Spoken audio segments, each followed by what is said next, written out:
What's going on, man? What up, man? It's your big brother K-Rino. Glad to be with y'all on this Sunday night. I'm a few minutes late, but I don't think it'd be right if I was just right on time. Y'all, I shouldn't say you always strive to be on time. Don't follow my bad example, y'all. Don't follow my bad example. But we are here on this Sunday night, man. Hopefully we'll give y'all some news that y'all can use. As you come into the room, be sure to hit the like button for your big brother, man. Be sure to hit that like button, and I can hopefully give y'all some game. Because what we gonna talk about tonight was inspired by an article that I read a couple of days ago, and we wanna get into it because just that little thing, which wasn't a little thing, but that one particular instant, it opened up a whole other door in my mind to talk about how on a big level, on a big scale, uh, the United States of America is 100% notorious for showing a lack of appreciation for all of the service in different fields and different aspects, um, showing a lack of appreciation to its citizens, and basically just having the mindset that you are only here to work, work, work, work, and let me milk you dry until you have nothing else left to give. And then when you have nothing else left to give, then we are through with you. We're done with you, and we will replace you and bring in others who will keep this thing going for us. So y'all hit that like button as y'all come in for your big brother. I see a few of y'all trickling in.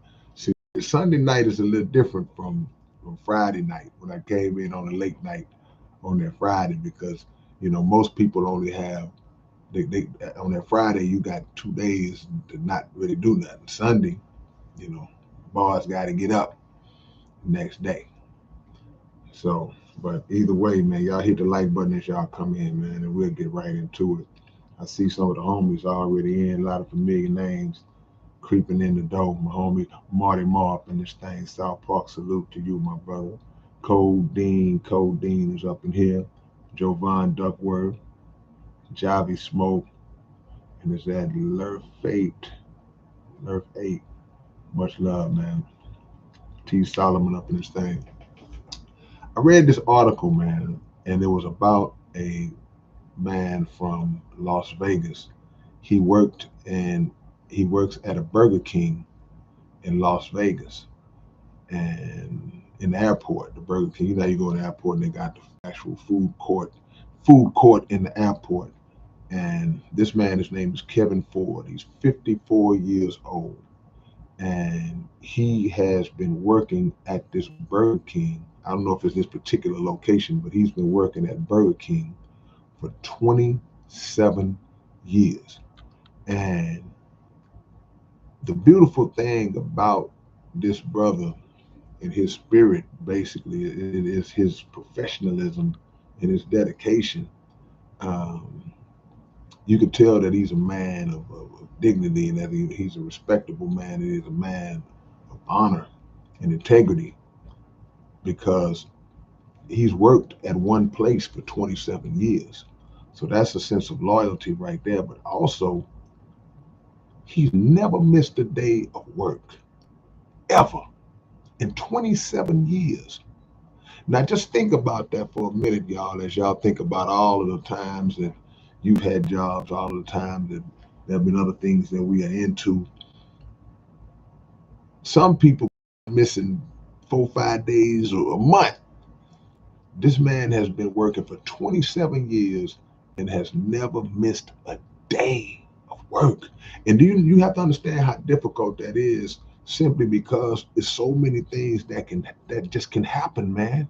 Even if it's not on you, even if you didn't get sick, but that's part of it, man. You can get sick, man. You can have car trouble, man. You can have an emergency that you got to take care of, and you just got to go. You can't make it to work.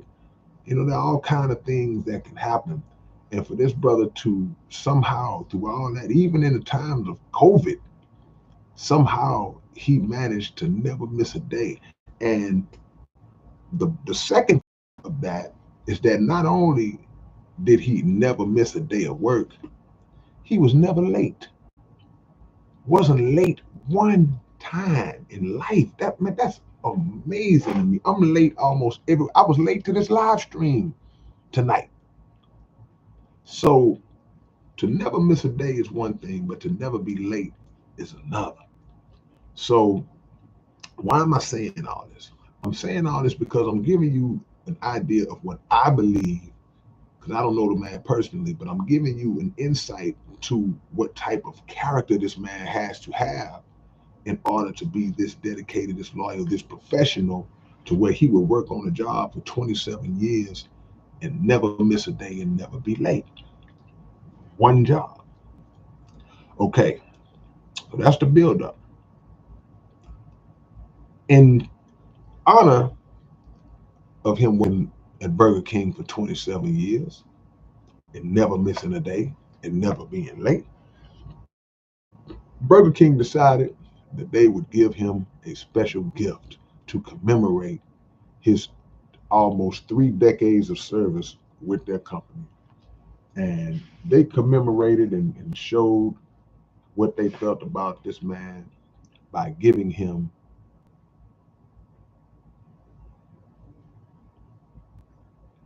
a goodie bag. A goodie bag. And what was inside? What were the goodies that was inside the bag? The man received a goodie bag that had some Reese's Pieces in it, a pen. I think they gave him 1 or 2 pens, some lifesaver candies, and a couple other little things that they gave him. This was to show their appreciation for 27 years of dedicated service to their company. Never missed a day, never showed up late. Now Burger King,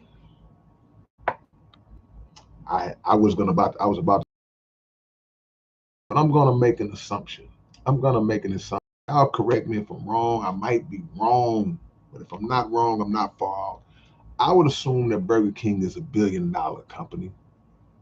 Would y'all agree that Burger King is $1 billion company? I would think that y'all would.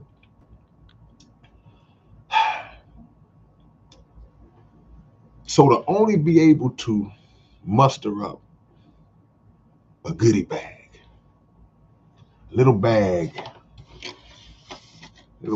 something, maybe something like this. They may have handed him something like this, just enough to put those little things in it, those little trinkets in it, and that pays for 27 years worth of service. There's no appreciation in that. Reese's Pieces, lifesavers, a couple of writing pens, and whatever else. I sat up and I thought about that. I said, you know what?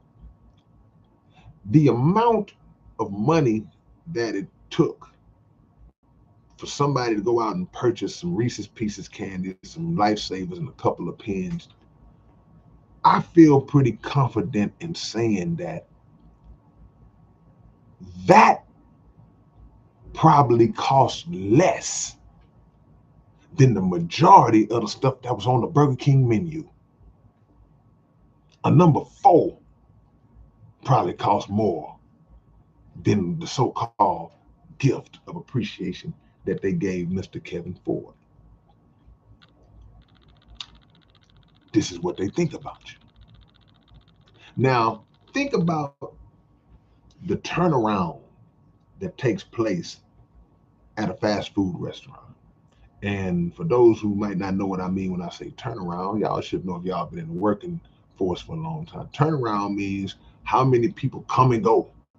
Employees, not customers, employees, man. You work there one week, oh man, I quit. I ain't working there. 2 weeks, 2 months, a year, somebody, you last a year, you did good. It's a lot of turnaround in the fast food industry because people don't want to work them kind of jobs. They hire a lot of young people, teenagers coming in, some of your first jobs at McDonald's and Burger King and different places like that. And then eventually people kind of just graduate and get on to doing whatever it is they want to do. But apparently that was something about this particular job that this brother found a lane that he was comfortable in and that he was able to, I don't know what his salary might have been. I'm sure he's received some raises and has grown a little bit, but it's a shame. Not surprising, but a shame to see how billionaires treat the very people who make them billionaires. You don't find employees like that every day in any field. And the crazy part about it, I'm not saying crazy towards him. I'm just the ironic thing. Another thing that speaks to his character is that in the moment he was receiving these gifts, man, with this gift, he was still showing humility. He was still showing gratitude. He was still like, hey man, thank you. Thank you. But you a better man than me, bro.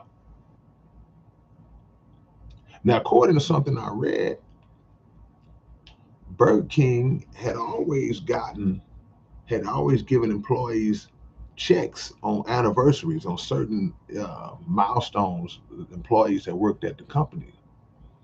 They had always given that uh, prior to COVID, I'm assuming. But y'all ain't hurting for no money. Now, I'm not saying they should have gave the man $1 million or anything like that, but y'all know this for a fact. Sometimes, sometimes there are times where what a person does for you, when a person calls themselves doing something for you, y'all listen, just follow me, please follow me.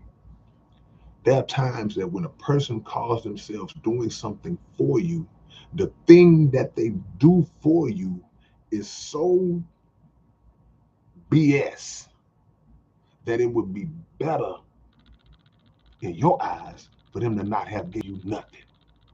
Because the little thing that they gave you is so insulting. It's such a slap in the face.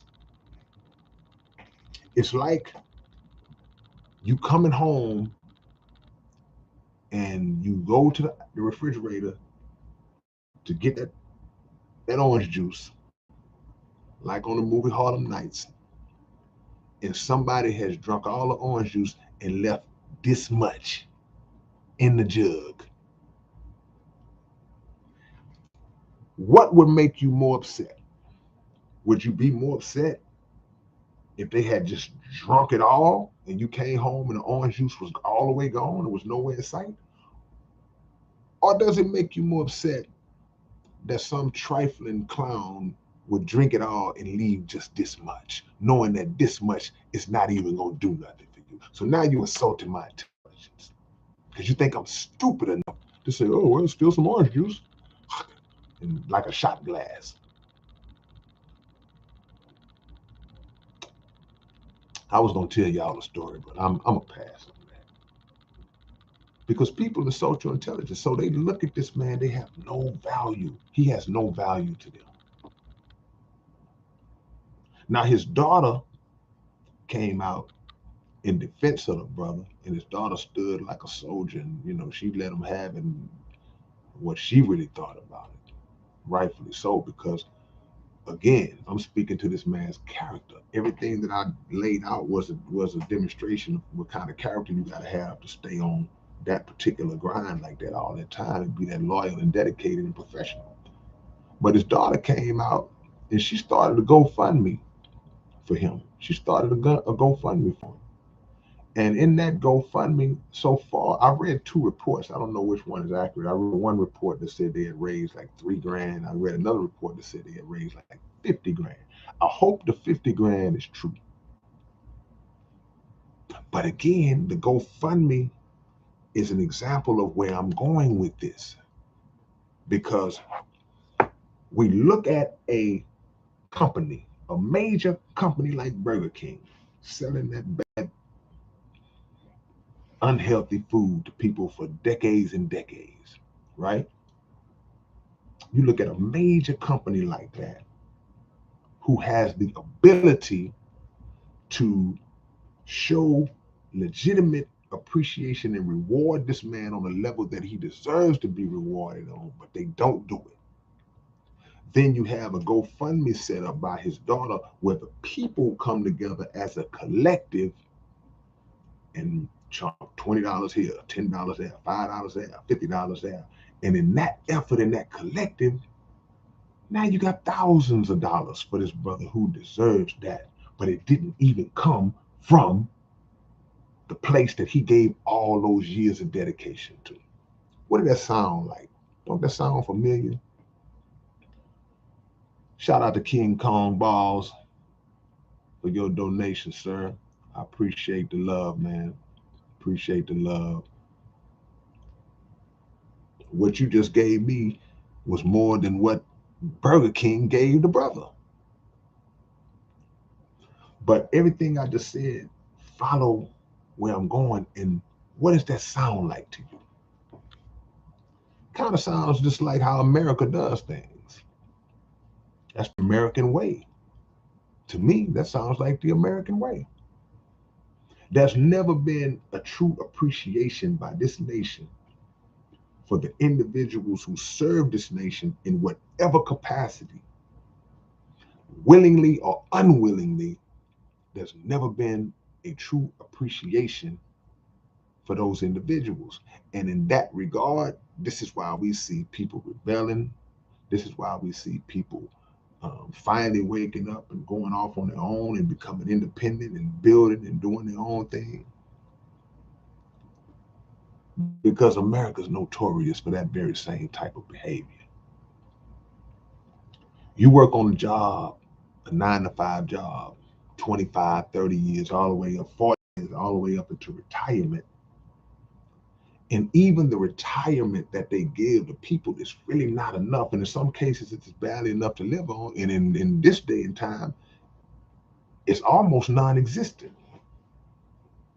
Retirement and Social Security and all that, that's in jeopardy. But you'll work a long time and they'll give you a pen. Here you go. Put this little pen on you. Thank you. Yeah, care nothing about you. $1 billion corporations. Eh? School teachers. I ain't talking about the fake ones. I'm talking about the school teachers who are really dedicated to educating children, educating the youth, who put in that time every day, man, laying out the lesson plan and teaching good curriculum.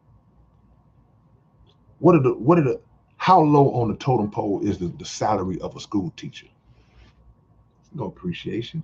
Not only do they teach the children, I'm talking about the good ones, not only do they teach your children, they also they have a role in raising your children. Because in a lot of cases, man, while you out there working, while mom out there working, while daddy out there working, your child is around the teachers 8 hours a day. And with these programs now, these after school programs and things like that, man, I couldn't do it. I'm glad I ain't in school no more. Because some of these children be in school 10 hours a day.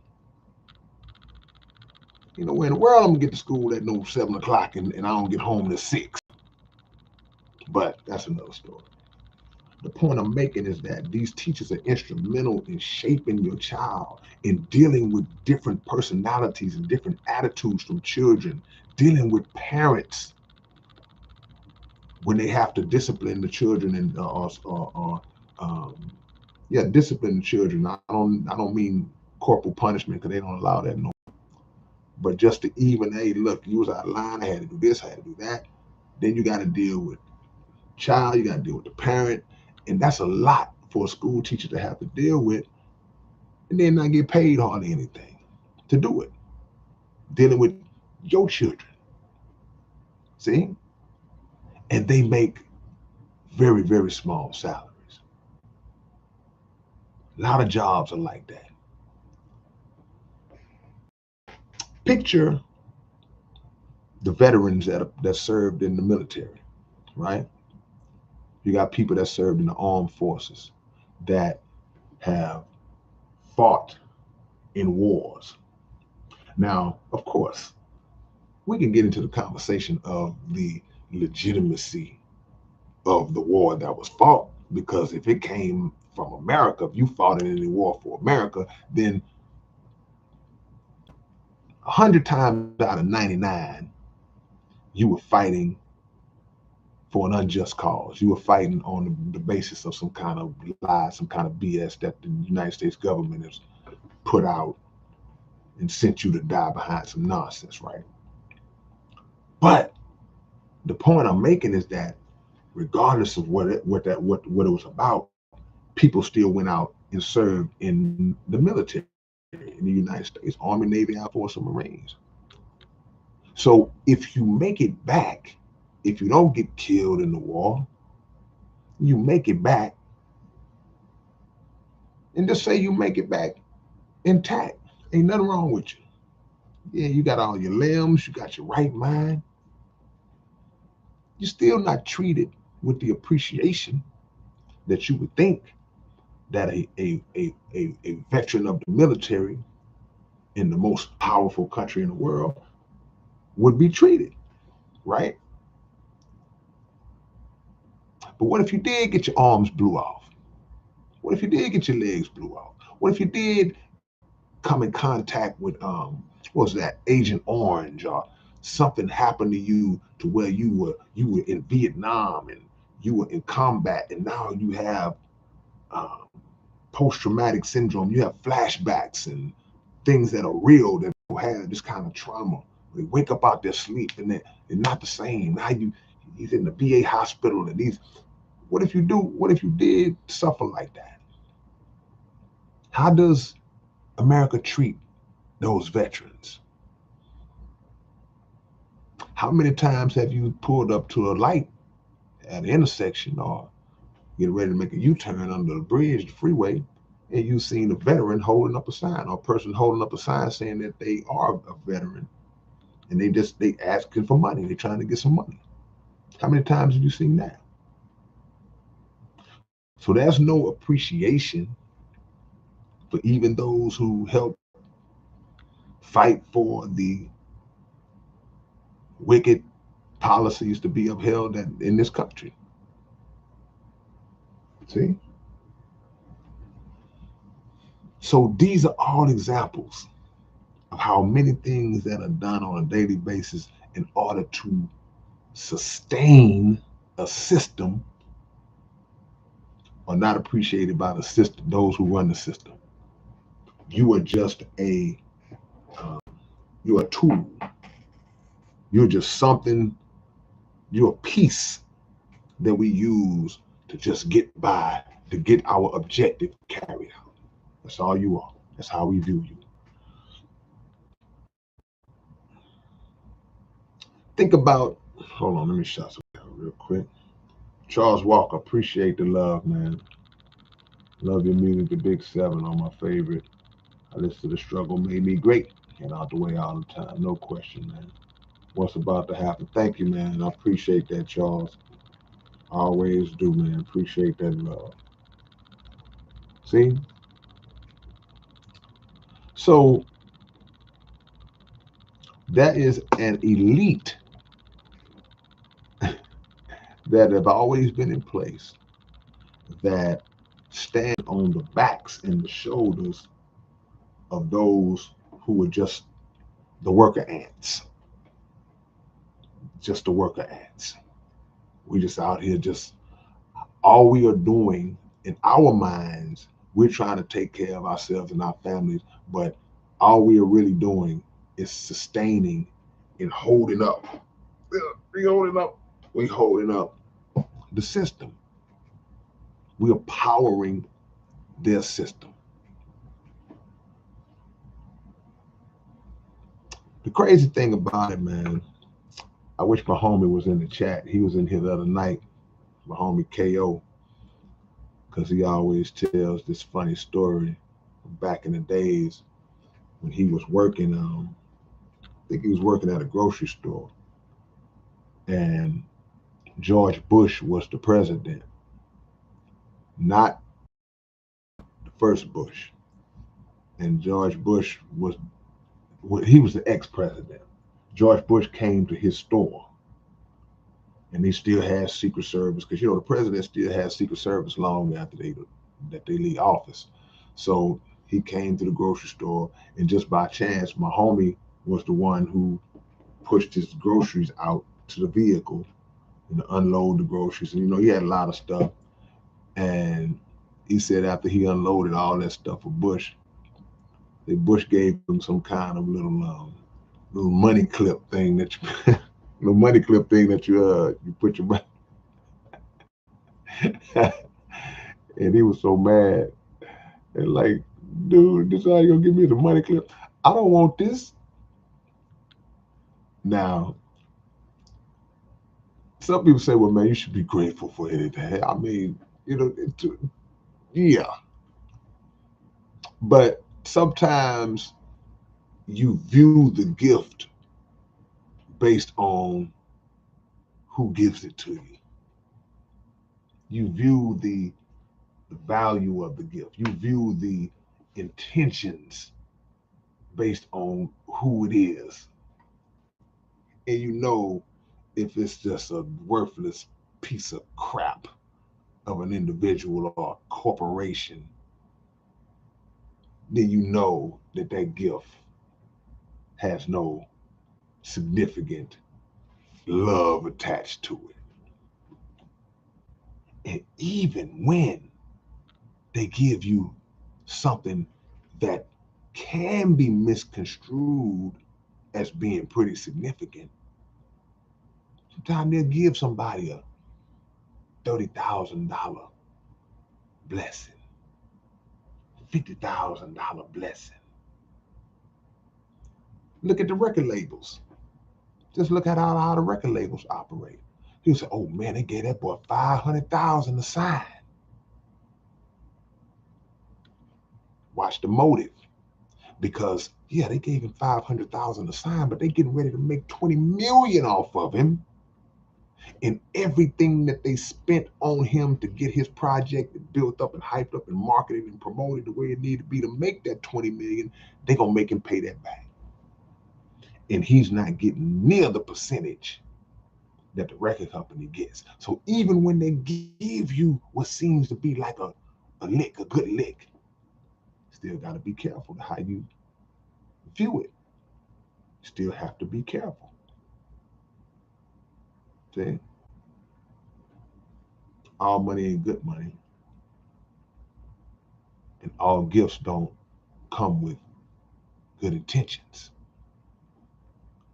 So America, on a macrocosm and on a microcosm, they just give you constant examples. So Kevin Ford, the brother who worked at Burger King, he just reminded me of, it's a microcosm that reminded me of the macro when I think about how this country operates. Now here you have Native Americans who were on this land long before the Americans of today were on this land. They came over, the Native Americans took them in when many of them were sick, nursed them back to health, set them up to be in good position, welcomed them on the land. And what did they do to the Native Americans? What was the payment that the Native Americans received for blessing the European settlers on this land? What happened? What happened to them? What happened to those Native Americans? Look at the black slaves who built this country. All of their wonderful, marvelous edifices and buildings, from the White House to Washington Monument. The industries that were powered by slave labor, like cotton, all of these things. What was promised to those slaves? 40 acres and a mule. Yeah. What was also promised before that was, wow, hey, well, look, well, you're going to get your reward after you die. Master, when will we be free and get our reward? Oh, you're going to get your reward after you die. But in the meantime, keep picking that cotton. But they were promised 40 acres and a mule. Name me one of your ancestors who ever got the mule. Name me one of your ancestors who got one of the acres. Not 40. 1 acre in the hoof off the mule. Did you even get 1 acre, half an acre in a hoof? You didn't get half an acre in a hoof. So the history says and shows, hey man, the slaves built this country, man. All that work that got put in. What does the history show about any forms of appreciation, any forms of compensation, anything with an Asian at the end of it? Appreciation, reparations, compensation. What does the history show about that? It doesn't show none of it. There were treaties made with the Native Americans. Every last one of them was broken. The land was stolen, was taken, and then the land was divvied up. They divided up among brethren and said, okay, here, man, you got that much. Okay, you got that much. You take this much. Then they took the Native Americans and put them on reservations. Stop me when I tell a lie. Stop me when I tell a lie. Osama Ryan says they were blessed with slaughter. You see, that's another side of it. This is the appreciation we show. We're okay. You upset with us because we took your land? You got the nerve to be mad at us because we came and stole your land and we lied to y'all? Okay. All right. Here's these blankets. Y'all go lay in these blankets. That's a gift from us. But they didn't tell you the blankets had smallpox in them. See? They didn't tell you that one of the main means of crippling and destroying the Native Americans' life source and lifeblood, when the disagreements broke out between the white man and the Native American, they didn't tell you that they slaughtered the buffalo. The buffalo was one of the main sources of Native American survival. They did everything with the buffalo. They used every part of the buffalo in their everyday lives. So they was like, okay, instead of a physical war, let's just kill all the buffaloes. What kind of mind is that? So when they killed all the buffalo, it crippled the Native Americans. See? Okay, we'll take these black people for centuries and work the hell out of them. We'll lie and say we're going to give them something, but we're not going to give them nothing. And then we'll let them go. We'll emancipate them. We'll say that y'all are free to go off and do what you got to do. But the second that we see you doing what you got to do, independent of us, oh no, let's go burn those towns down. See? No appreciation.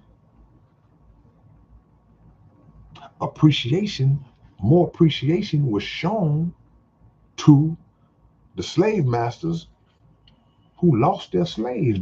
They got compensated. Many of them received reparations for losing their slaves. And the slave himself didn't get no reparation. This America, bro.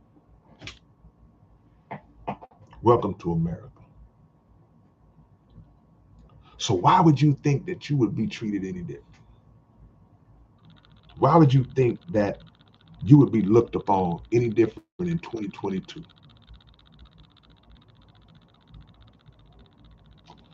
See what y'all talking about, man. Hit the like button if you haven't already, man. We know it's a Sunday night. We ain't got that many of y'all in here, but I appreciate those who are in here. Yeah, Keandria. Ralph said, my boss made around 17,000 last year in extra revenue selling sports cards. Was that connected to the company?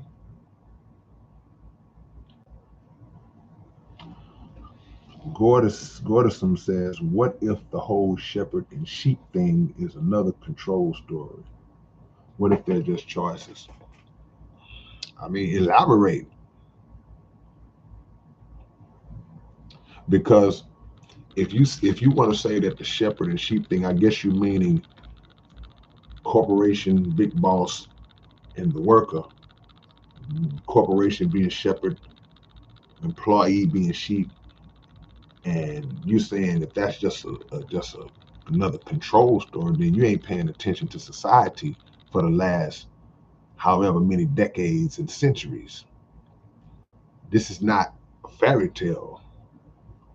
This is not some kind of myth or some kind of hypothetical scenario that people are just perpetuating. This is facts. This is how this country runs. And choices, you mentioned choices. People make choices because people choose to try to survive. So people will go out and work and get a job. And I would love to do a poll. I mean, there's not a lot of people on here, but I would love to do a poll to just raise your hand, or some kind of poll to ask people how many of y'all actually love the job that you have. Or better yet, just to ask people how many of you don't like your job.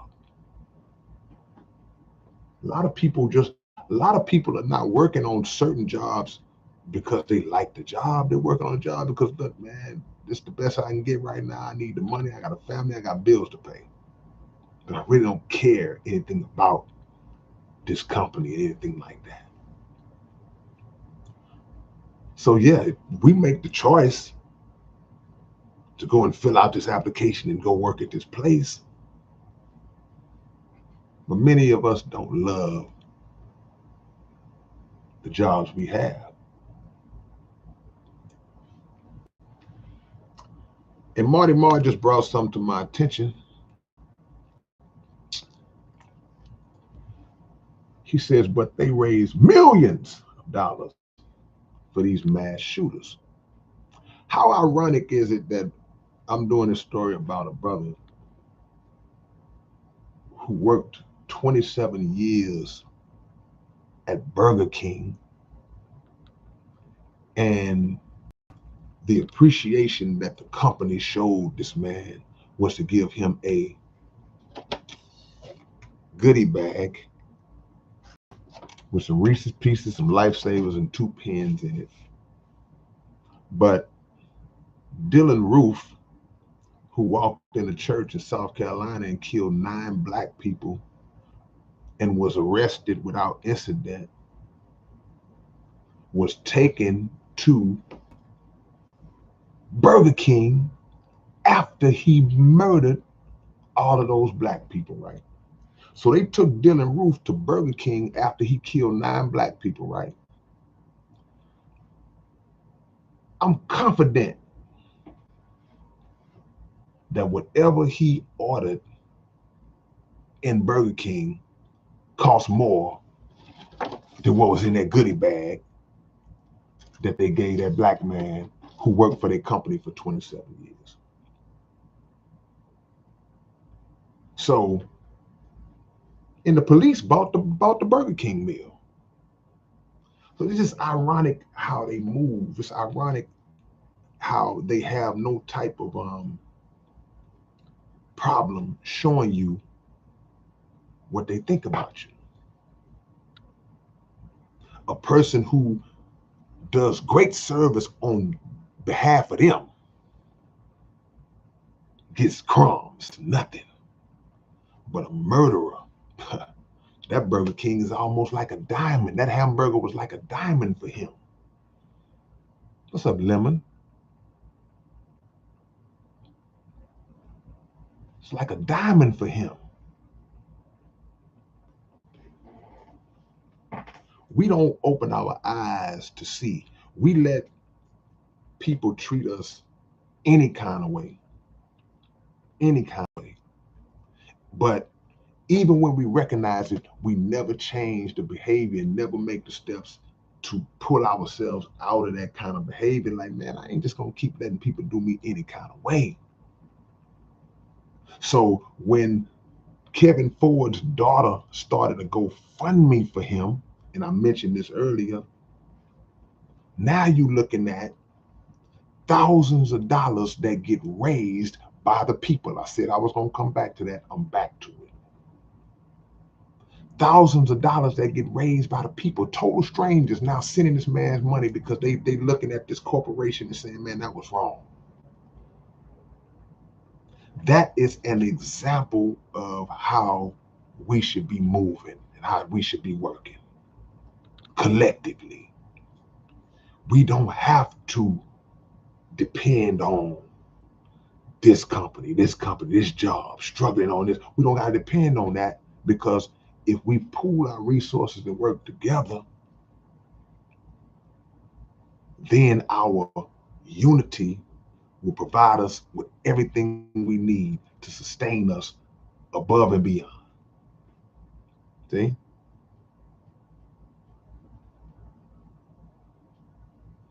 We don't always got to do it by ourselves, man. See what y'all talked about. Give y'all some shout outs too as we go along. Hunter Smith up in this thing, Jovan Duckworth, Andrea Hill, Joshua Hill. Control story. Native Americans had many. Go and elaborate, Gordon. You said the Native Americans had many control stories. The floor is yours. What do you mean when you say that? What do you mean when you say that they had control stories? Before I give an opinion on it, I want to know exactly where you're going with that. Katie Walker says, I just quit education after 23 years and got a certificate. See? Hey, man, your service means nothing. And guess what, Katie Walker? If you would have stayed in education, working for another 23 years, making your total 46 years, you know what you would have got when you stopped? That same certificate. You would have got that same certificate. Hit the like button for me, y'all. Rap Arm says, I love my job. You know why? Because my boss treats the crew as family. They have helped me in many ways besides a paycheck. Yeah, look, every so often you have good relationships. You see good relationships between an employee and an employer, because you do have some companies and some employers that understand the value of their employees, and they know that their business is powered by these people. So their business is like, man, we're going to treat these people right. But too many of the majority of these companies, they just look at you like a number. And they're going to treat you like trash the whole time you're working there, and you're working hard, and they're not even paying you what you're worth. And if you get mad and quit, they're like, ain't no big deal, because somebody else going to slide right in that spot. And they understand that. Back to America. Police brutality. We've seen it all throughout the last few years just escalate. Boom. Kill a black man, unarmed, no gun, no reason to kill him. Go out in the street, march, protest, complain, back to business as usual. Boom, kill another one, do the same thing. Because they see that there's not going to be any accountability placed on them. So they continue the process. But until there's some type of punishment, some type of ramification that's carried out on them, they're going to always do it. Their money don't get hit. There's no threat to their pension. There's no threat to their salary. There's no type of fine. There's no type of lawsuit that's directed directly at the individual police officer who does it. People will sue the police department. You might get something from the police department, or what he got 1.2 million, what he got. But that ain't coming out the officer who killed your cousin's pocket. It ain't coming out his pocket. See?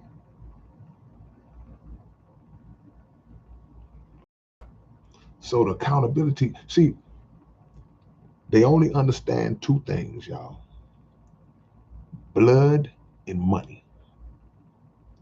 Nothing else is respected.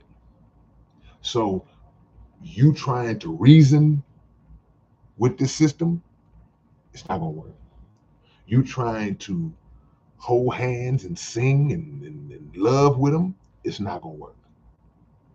They only understand blood and money. And that means that blood, okay, if you start doing to them what they doing to you, now you got their attention. Oh, they out here killing officers now. Oh, you got their attention now. Or money. When we decide to stop spending with companies who mistreat us. That was a convenience store in Atlanta, Georgia, and the owner of the convenience store was of a different ethnicity, from a different country, and they set up shop in a black neighborhood like they always, and they were disrespecting black customers. And they said that they don't have any respect. Straight I said, I don't have no respect for the black community. Why he making money off the black community? The word got to the right people, and that store was shut down instantly. The whole community stopped patronizing that store, and they went out of business like instantly. That's a demonstration of our power when we choose to exercise it. But we don't do that because we have this syndrome in our mind that as long as it don't happen to me, I don't care what happened to them. Even though this dude live in my same neighborhood, even though we at the same places, we got the same struggles. If the clerk didn't cuss me out, I'm gonna walk right in there and buy my cigarettes.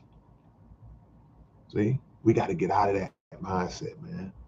We got to look at it like, oh, we got to look at it like family. So how do family move? If you somewhere and one of your cousins fighting, it's oh shit, I'm trying to fight my cousin. We all finna fight. All your cousins come running out the house. See, we got to have that mindset. We don't say, oh, Shrek, man, that's my cousin, but he on his own. Nah. You got a problem with my family, you got a problem with me. That's the mindset we got to carry on, man. Because if he disrespect homeboy today, and you decide, okay, I ain't gonna worry about that because it wasn't me, it might be your grandma tomorrow. He might cuss your mama out when she go in there tomorrow. Now you ready. Now you ready because he disrespected you or somebody in your family. We can't be so individualistic. Can't be like that. We have to be tied together, man.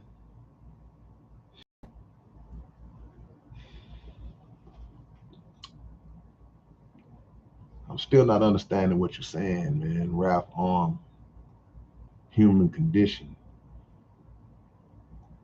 Unity has been lost. We should have never relied on government ever.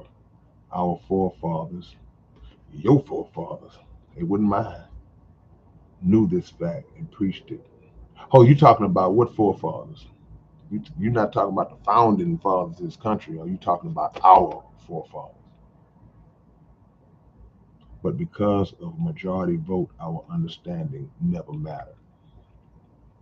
Well, I agree with you about not relying on government, but if you go back centuries, bro, especially those of us who had come out of slavery, who had come out of physical bondage, and all we knew for generations was to be in slavery, and we had been made and conditioned to a certain way of thinking, then the lie was easier to tell to us that, hey man, don't worry, the government got you covered. That's why I mentioned 40 acres and a mule, because that's the lie they told. It's like, 40 acres and a mule, we got you.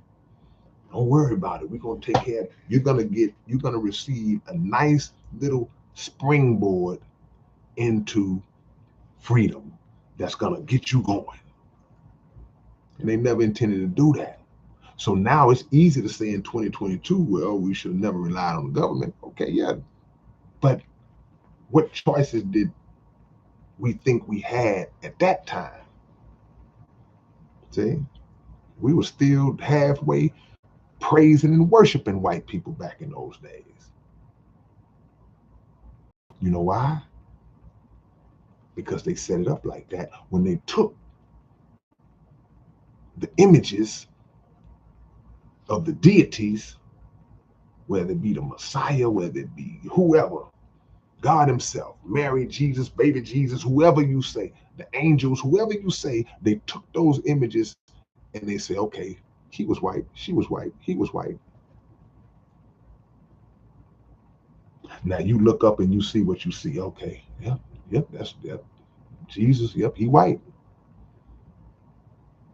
No, that picture's white. So you don't have, we never had control over curriculum. We never had control over knowledge and what was presented to us, what we were educated with, and who we were educated by. We never had no control over that. We never had control over what the scripture meant. We couldn't even read. We weren't even allowed to read. So it's easy to say that now. But now we have so many examples. Now the history has been made available. So now the history is available. We don't have an excuse. They stole this whole country and among their friends. Then told us, you got to figure out how to make your way the way we did. What you mean, steal? See? Don't steal my car, then say, hey man, you got to figure out how to get you some transportation. You stole my car.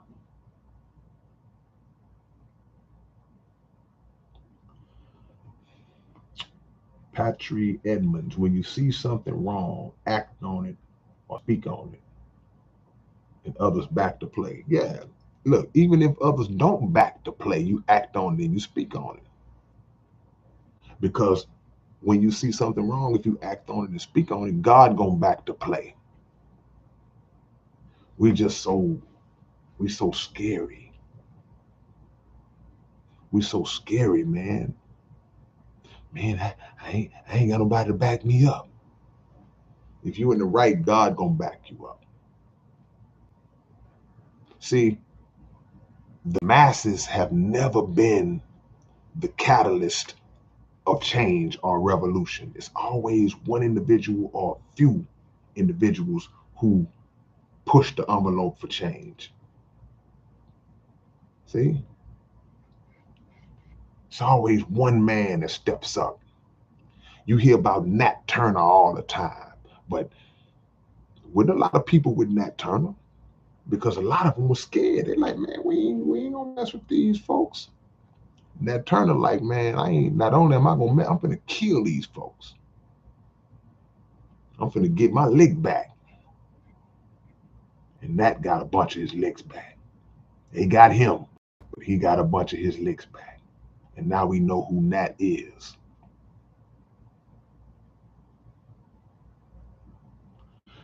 C.J. Johnson, shouldn't coming from those conditions have made black us as a people stick together? Yeah, because we stuck together when we was in those conditions. We were in slavery. We stuck together for the most part. But see, it's hard for people to stick together when the people as a collective don't always recognize the common enemy. So we got so many black people that's like, hey man, America's great. Ain't nothing wrong with it. It's the land of opportunity, man. You can be whatever you want to be. Yeah. Okay, that's true. But in a lot of cases, too many instances where opportunity was denied to those who were deserving and to those who were more qualified and given to my homeboy. So yeah, our conditions to unify us, but you have to understand that's even a cause to unify. Some people don't feel unified for what? We good. No, we ain't. They think good, but we ain't.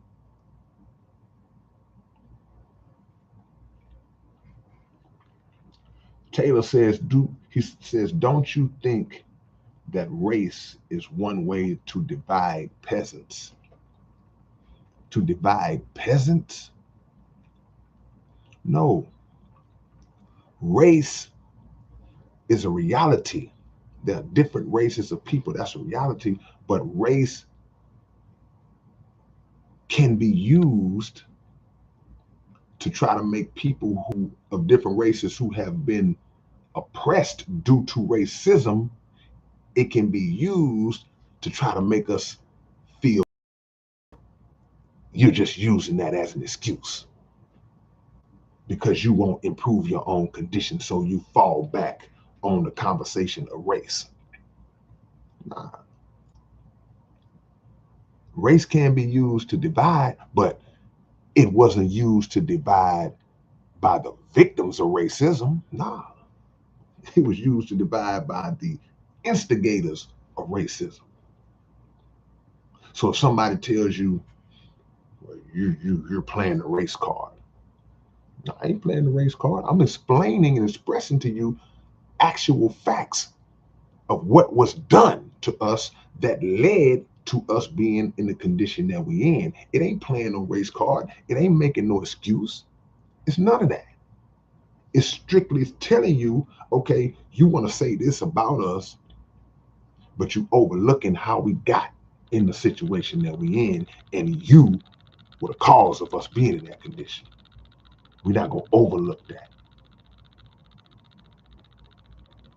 So I don't know who the peasants are.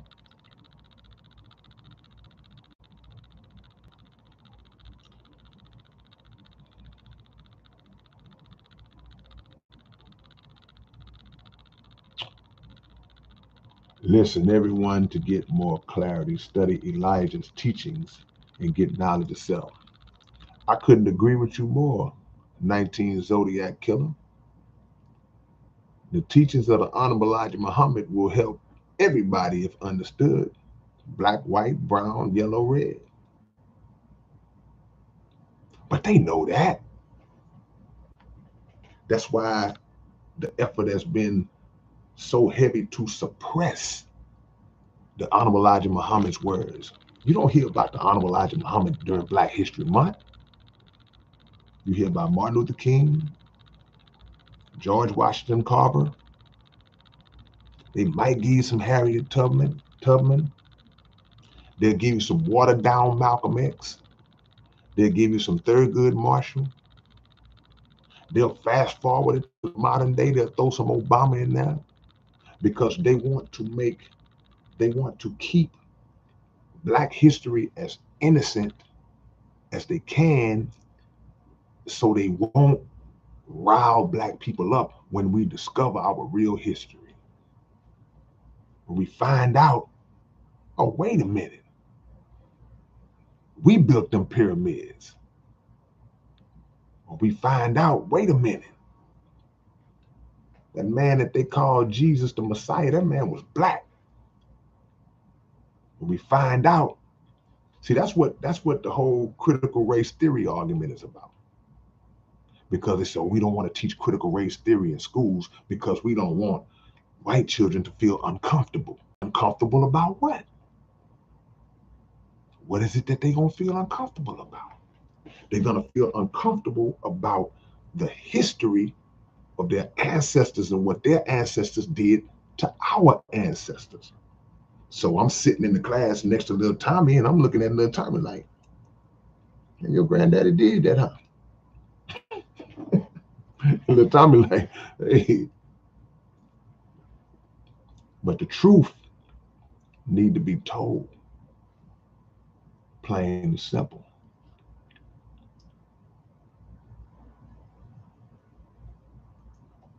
Much love, Jay. Superpower. We kind of sticking to the topic tonight. I've done a few videos on Malcolm. Maybe I'll come back, but I will just say, I love Malcolm X. But I love his teacher more because, again, society has made it to where they have turned Malcolm X into a figure that was independent and in and of himself, like he created himself. But Elijah Muhammad created Malcolm X. Everything that came out of Malcolm's mouth that everybody claimed that they loved, it was taught to him by the Honorable Elijah Muhammad. So how can you say how much you love Malcolm, then turn around and say that you don't like Elijah Muhammad? That's ridiculous. It's disrespectful and it's ignorant for anybody who thinks like that. Oh man, I love you, boy. You be dropped, boy. You be dropped. Yeah, but I learned all that from over there. I mean, I don't like him. Yes, you do. Because you just said you like him. Everything he know, he got it from him. But you don't like him. But he taught him who you like. Come on, man. It's ridiculous.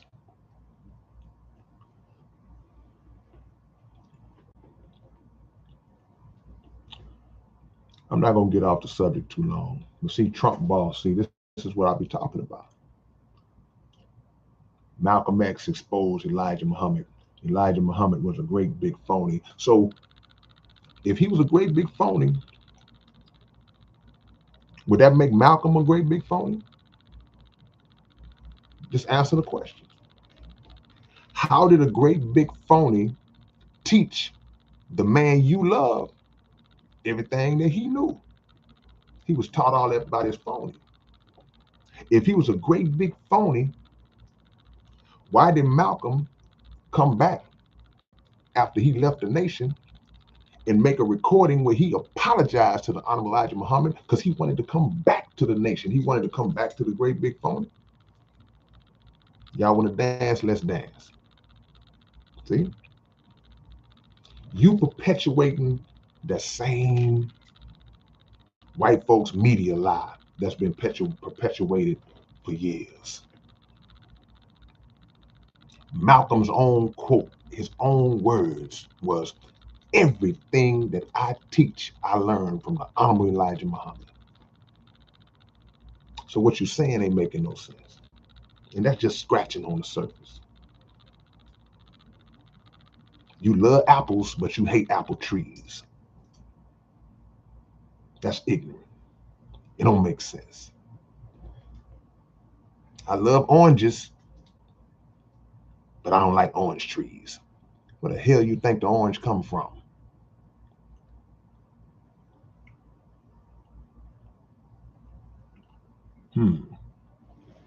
So America's lack of appreciation for its people, for those who built the country, is the reason why it's going to be destroyed. Very reason why this country is going to be destroyed, brought down to nothing. Because it's only so long you can go mistreating people who have given everything to you. Picture yourself in a bad relationship and you did everything you could for this person. You did everything. You gave them everything. Made sure they were straight. Everything they needed, you was there. Emotionally, spiritually, physically, financially. See? Everything. And they just kept dogging you out. Cuss you out, slap you upside the head, mess over you. Sooner or later, you're going to reach a point where you say, man, that's enough of this. At least you should. And you're going to cut that string. And usually when you cut that string, the person you cut off, they can't believe you did it. They be in shock. That's how the United States of America would be if we came together on the basis of unity and just start. We ain't spending no more money with y'all. We're not giving y'all our money no more. We're not contributing this $1.6 trillion that we present to the economy every single year. We're not giving y'all that no more. That's a serious hit. What goes through the minds of intelligent black people, or intelligent people, period, when you have seen a people crying out for reparations for centuries, crying out for reparations, and steadily being ignored on that front, and then you see them send billions of dollars to Ukraine for this war that just popped off less than a year ago. They're telling you right there, got no respect for you. Hit that like button for me, man. We closing in on at 100 likes. You know, if we can get there, let's get there. If you haven't hit the like button already, do so right now. Let's do a location check, man. Y'all drop y'all locations for your big brother. Let me know where y'all at, so I can show y'all some love. Drop your locations, man.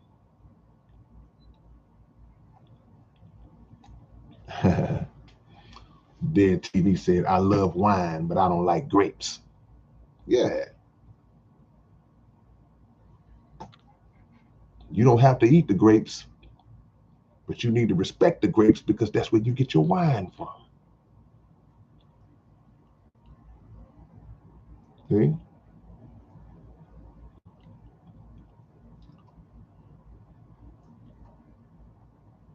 Drop y'all locations. Marco Ross, I appreciate the love, man. Thank you for the love, Marco. Salute to you, my brother. Yeah, give me to 100 likes, man. If you ain't clicked that like, I'll click it right now for you, brother. Let me see where y'all at. We got Ontario up in this thing, Canada, H-Town up in here, Anthony Cofield. We got Chattanooga, Tennessee, Fresno, California. I've been to Chattanooga before, D. Pasadena.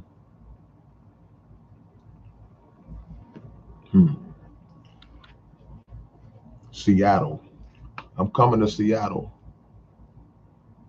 Right before the pandemic broke out, Katie Walker, me and Blank had a show set for Seattle. We had flyers and posters and everything. The pandemic, like, they shut the world down like a week later. We're going to rekindle that. Alabama. What's up, Jimmy? Northeast Pennsylvania.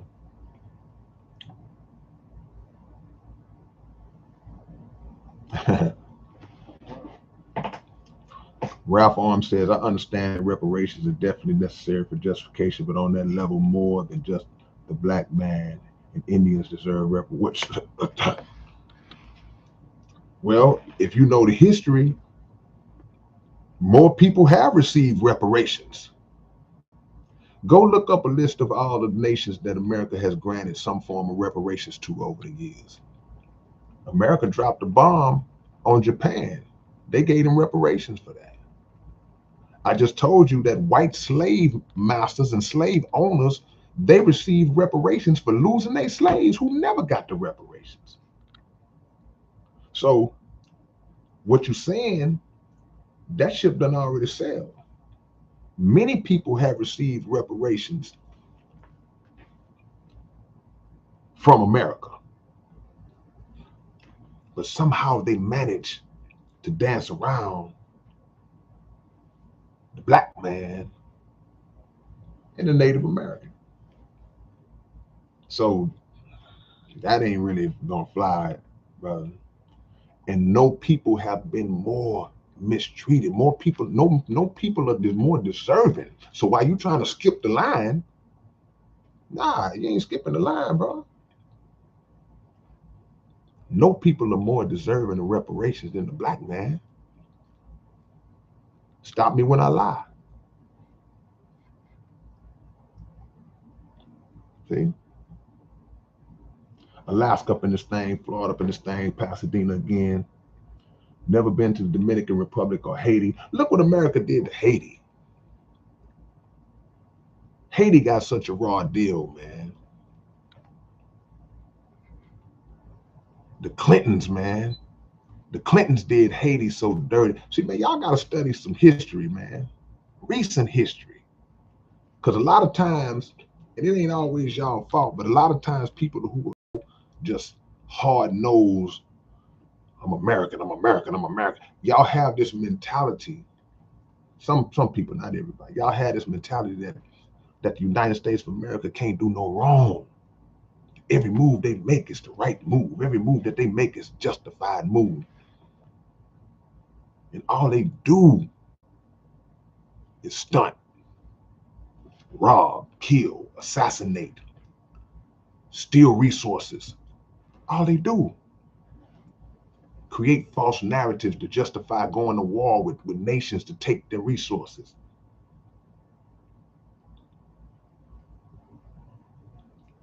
Fairbanks, Alaska, in this thing.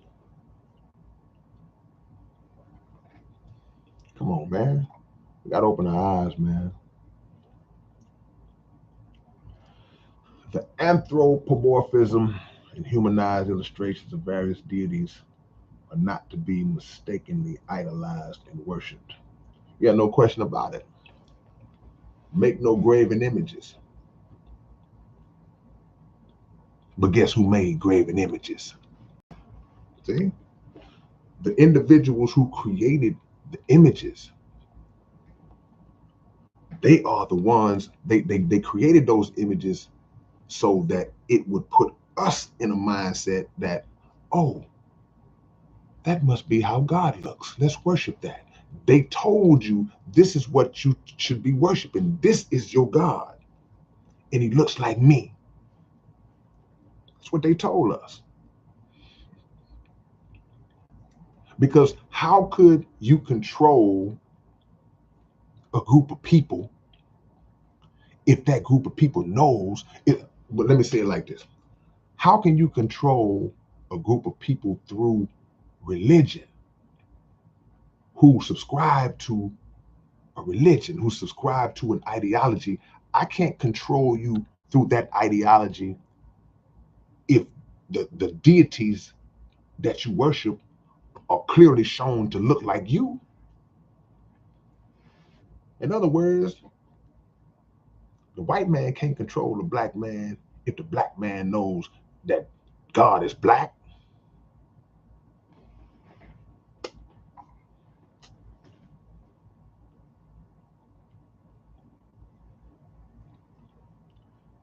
Today, African American, crazy term, didn't experience slavery. Why should we ask for that? Glad you asked that question, because that's a statement that comes up a lot, and I love to give clarity to that statement.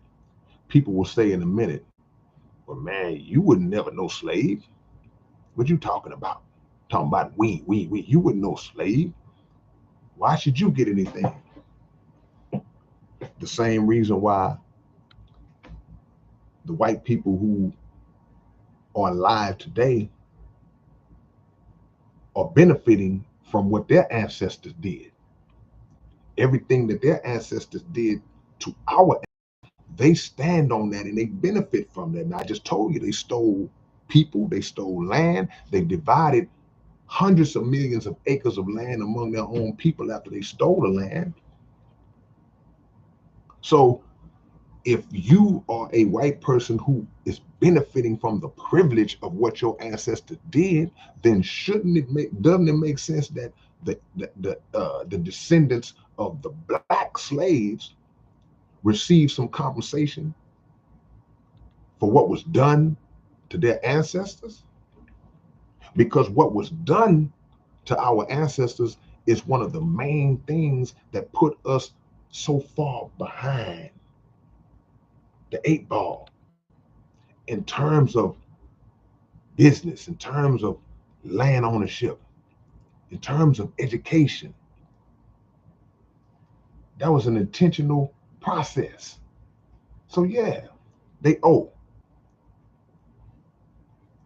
We can't disconnect because I'm standing here in 2022 and I'm black, and I can't disconnect myself from my great great great great great great great great great great great great great great great great great grandmother, grandfather, who my bloodline is directly connected to.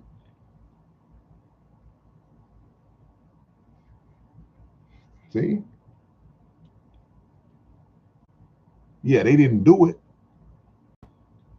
but they benefit from it. And we still suffer from the treatment that our people went through and the treatment that we go through.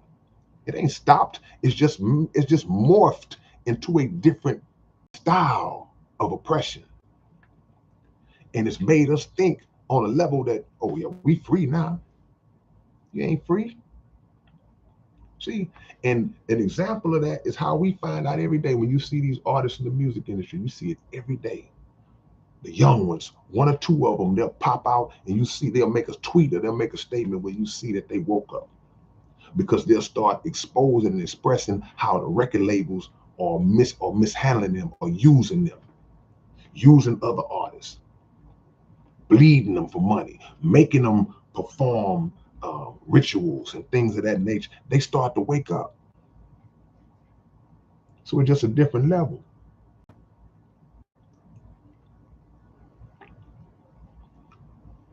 Disproportionate jail sentences. 13th Amendment.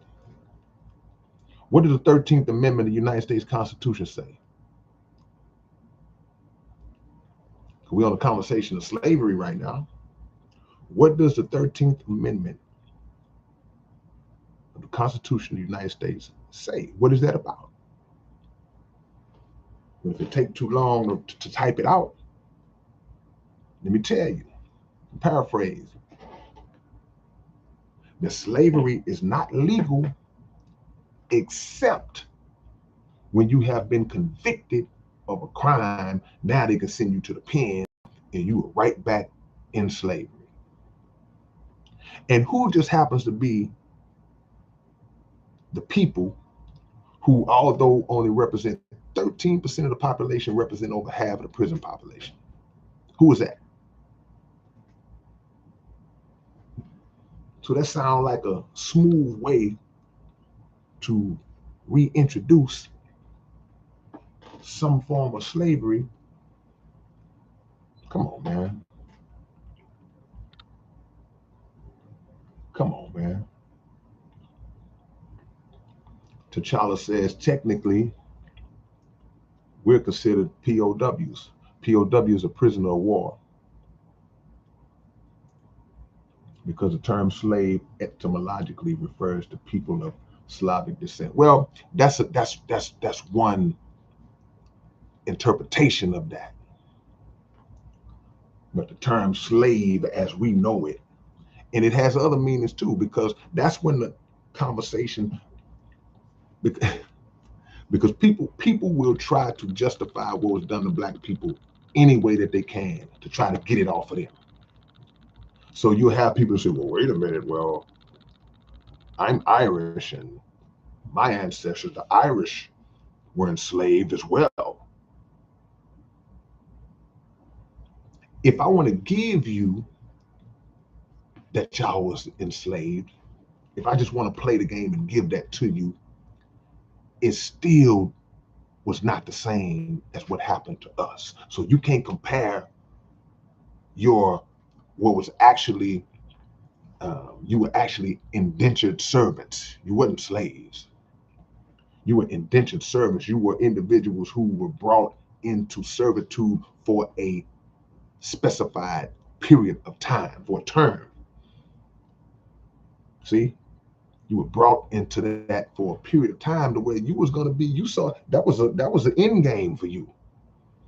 It wasn't no end game for us because this process went on for centuries. See, and only because Lincoln was trying to save the Union, he had no intention of just out the kindness of his heart to saying we're gonna free the black folks. We would still be enslaved. And what did slavery entail for us in ways that it didn't for others? Because there was slavery in different cultures, but it may have been in times of war where prisoners of war were brought in and they were made to be slaves by the conquering tribes. And in a lot of cases, they integrated into those tribes. But there was no hanging and torturing and raping and all that type of stuff that we endured on this land. It's a difference, man. It's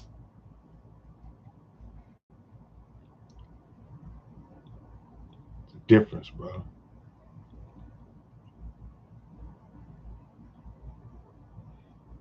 So the modern day slavery and the modern day slave,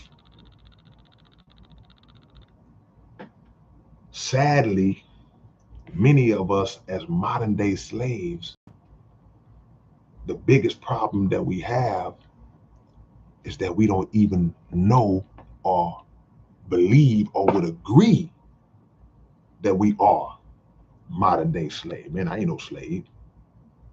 I got a 2-story house in Sugar Land. I got 3 cars, 3-car garage. I make 6 figures a year. See? So you think that's not me. That don't apply to me. That's how we think. But you're still a slave because you ain't but 1 or 2 missed paychecks from being homeless. Even if that's your salary, even if that's your lifestyle in that moment. You a slave to the maintaining of that lifestyle. And who provided you that lifestyle? Did you build it up on your own? If you did, more power to you. But if you're working for one of these corporations, you ain't but one call into the office away from your whole life crumbling. Hey Tyrone, can I speak to you in my office? Yes, sir. Yes, sir, Mr. McGillicuddy. What's going on? Yeah, Tyrone, you've been with us for 15 years, man. I mean, you show up on time. You've done a great job. You've been a great asset to this company, Tyrone. But it's looking like we're probably going to have to go in a different direction. That's when they tell you that they got to go in a different direction, that they're getting ready to go in a different direction. I mean, you fired, bro. Anytime they tell you we going in a different direction, that means you here and they going that way, and they sending you that way. So never get happy as a black person to think that you have risen above your people. Because I'm going to quote the Honorable Elijah Muhammad again. He said, no individual can rise above the condition of his people. So I don't care if you got $8 billion, you will never rise above the condition of your people. If your people are still down here suffering, if your people still down here hungry, if your people still down here on dope, if your people still down here robbing and stealing and jacking and struggling to get by, then that's a condition that your millionaire status still has not been able to, or you're not willing to affect change on. See? So don't act like because you made it. But look at me. There ain't no excuse. You can do it. I did it. You can do it. Yeah, he can do it. She can do it.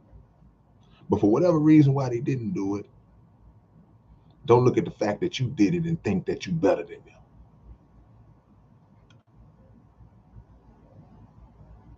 Because the rug can get snatched out from under you too, Tyrone.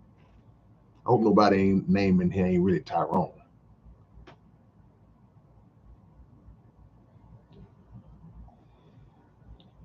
Why do we need a month or a day on the calendar? What does that mean? I don't know. That's what makes it the calendar.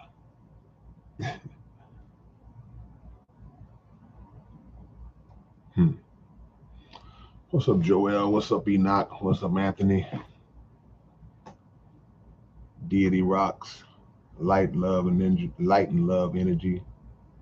Just shouting y'all out, man. If I didn't already, Combat Gardener.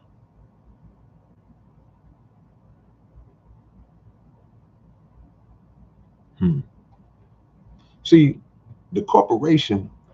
You ever heard this gambling? It's a gambling term that says, like, if you go to the casino in different places like that, there's a term that says the house always wins. And that's these corporations. The house always wins. The game is already fixed. The game is already set up for them to win. They're set up for you to generate the billions. As a collective, we generate the billions and billions and billions. We work for these companies. We work for Walmart. That all these people, you walk through Walmart one day and try to count how many employees you see. Just as you're walking around, 1, 2, 3, 4. By the time you come out there, you might be at 50 or 60, and you still won't have all of them. And whatever they pay those employees, it's minimal amounts. But the combination of all of those different employees in every Walmart in every city generates billions. The house always wins, bro.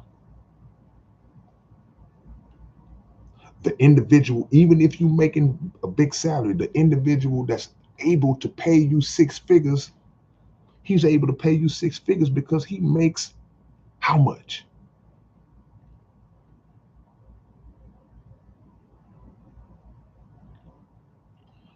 The Gregorian calendar is inaccurate, just as the Julian was before. Yeah, the Gregorian calendar is inaccurate because the term that should always be should precede the word Gregorian should be the word Western. So it's Western Gregorian. See, we over here in the West. In the West, they don't always do what's best. So the same way that they tamper with everything in its true pure form, from scripture to history to whatever you can think of, yeah, they're gonna do the calendar the way they do it too. Go listen to my song called Surface Dwellers. Shout out to the teachings of the Honorable Elijah Muhammad again. Shout out to my big brother Abdul Halim Muhammad for teaching me these things that I rap about. So he taught me the things that he learned from Mr. Farrakhan, that learned from the Honorable Elijah Muhammad, that learned from Master Farad Muhammad. We give credit where it's due.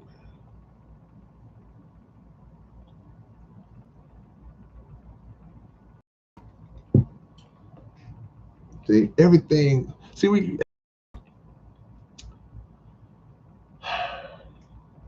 that's another story for another time, man. We're talking about appreciation, man. People will see the kind of heart that you have. Like the brother Kevin Ford, the brother that worked at Burger King, to see the kind of heart that he had, to where even after they disrespected him after 27 years of service, and they gave him a goodie bag with some stuff in it that probably cost $2.18 combined. He still was humble. He still was like, thank you, and still was appreciative. Even though I know in his heart he wanted to flip over the cash register. That's just the kind of heart that we have, the kind of humility that we have.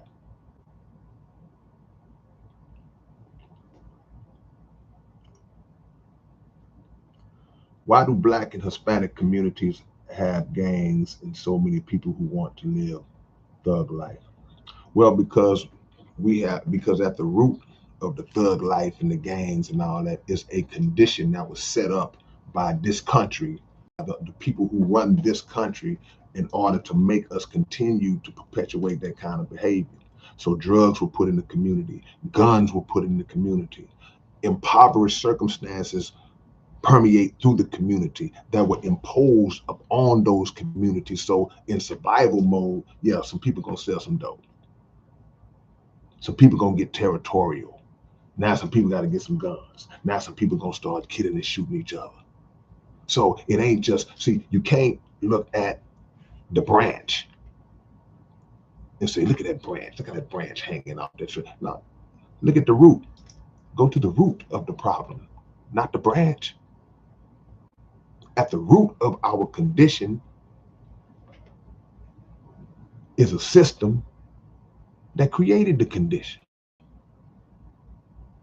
Is there personal accountability that needs to be held among individuals? Yeah.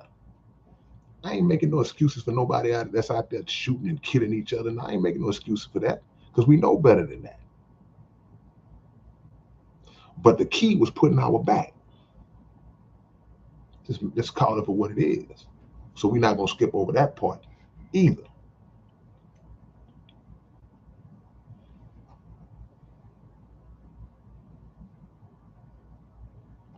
Will we ever fight the system instead of each other?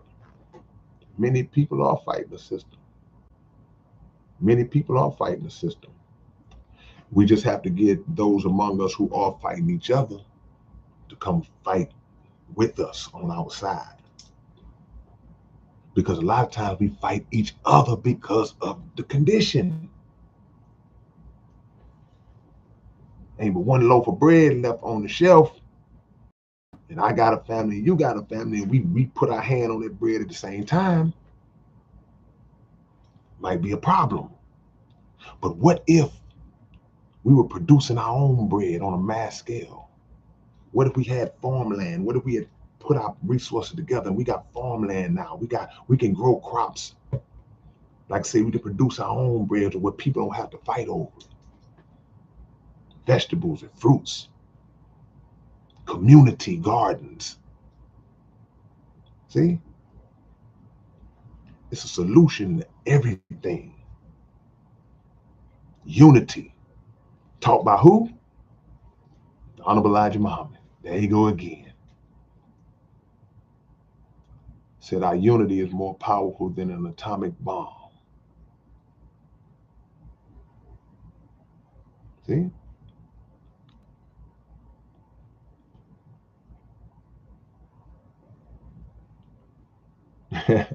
Man, Jimmy, we not on that tonight, Jimmy. You got to catch me on Open Topic. I did an Open Topic yesterday. We like to stick to the subject, Jimmy. You catch me on Open Topic, I'll answer all those questions. But since it's a quick, easy question, I'll just say, I respect both those guys.